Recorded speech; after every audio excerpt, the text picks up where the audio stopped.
नमस्कार विद्यार्थी मित्रांनो, काल आपण रॅशनलायझेशन मधला एक क्वेश्चन पाहिला, त्याच टाइप मधला आता सेकंड क्वेश्चन आपण बघतोय 3 + √7 अपॉन 3 - √7. इथं पण आपल्याला रॅशनलाइजच करायचं आहे. डिनॉमिनेटर आपण रॅशनलाइज करणार आहे. तर डिनॉमिनेटर रॅशनलाइज करण्यासाठी डिनॉमिनेटरची कॉन्जुगेट पेअर आपण मल्टिप्लाय आणि डिवाइड करू. तर इथे येईल 3 + √7 अपॉन 3 - √7. बरोबर. तर आता इथं मल्टिप्लिकेशन करू घेऊ. न्यूमरेटरनी न्यूमरेटरला मल्टिप्लाय करायचं आहे, डिनॉमिनेटरनी डिनॉमिनेटरला मल्टिप्लाय करायचं.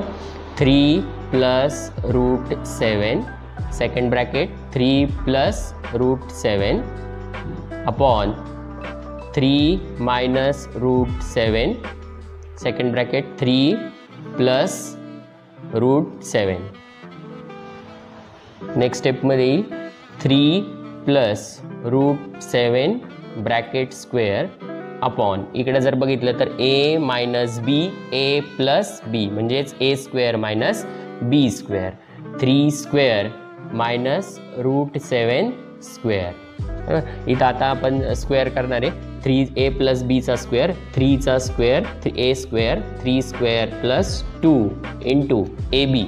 3 × √7 प्लस b² √7 स्क्वेअर अपॉन 3 चा स्क्वेअर 9 - √7 चा स्क्वेअर 7.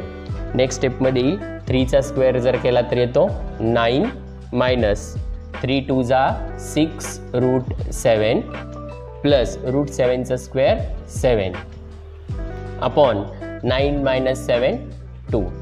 नेक्स्ट स्टेपमध्ये 9 + 7 - 6 √7 अपॉन 2.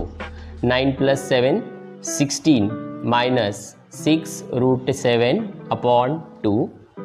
सेपरेट आउट करू याला. 16 / 2 - 6 √7 अपॉन 2.